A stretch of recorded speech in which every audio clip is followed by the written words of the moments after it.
аллоҳ ҳама гуноҳҳоро мебахшад. Инчунин аллоҳ одил аст. аллоҳ ҳеҷ гоҳ намебахшад он гуноҳеро ки нисбати як бандаи дигар амалӣ шуда бошад. аллоҳ ба ман ин гуноҳро намебахшад. чаро? Чунки ман ҳуқуқи як шахси дигарро поймол кардам ва ман бояд узру бахшишро ҳатман аз он шахс биҷӯям. аллоҳ ба ҳеҷ банда намебахшад амали зиёнеро ки нисбати бандаи дигараш амалӣ шуда бошад. бо ин тарз дар ислом ва ин муҳим аст барои мусалмонон. аллоҳ мебахшад гуноҳонеро ки байни ту ва аллоҳ аст. аллоҳ ҳар чӣ бихоҳад ҳамонро мекунад, век аллоҳ одил аст.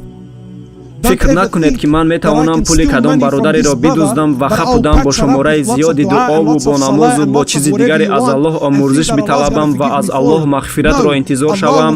Не, шояд ки аллоҳ амали дуздии маро бибахшад, лек аллоҳ он зиёнеро ки ман ба ин бародар расонидам намебахшад. ман бояд ки аз он бародар узр талаб намоям. инак аз нуқтаи назари ислом, бале, аллоҳ ҳама гуноҳҳоро мебахшад, аммо на он гуноҳонеро ки нисбати дигар одамон амалӣ шудаанд. ҳамаи мо бояд аз ҳамдигар узрхоҳӣ кунем ва ҳар он чизе ки байни мо ва аллоҳи бузургу тавон аст, аллоҳ метавонад биомӯрзад.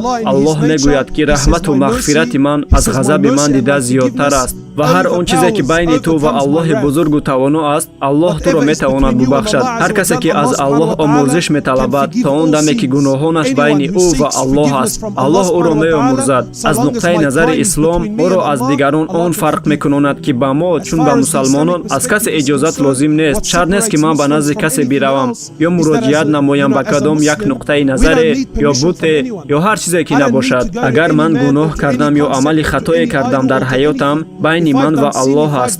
дар ҳар куҷо ва дар ҳар вазъияте ки набошам, ҳар касе ки набошам, ман ба аллоҳ муроҷиат мекунам. дастонамро бардошта аз ӯ омӯрзиш металабам, зеро аллоҳ гуфтааст ки ӯ тамоми гуноҳонро меомӯрзад.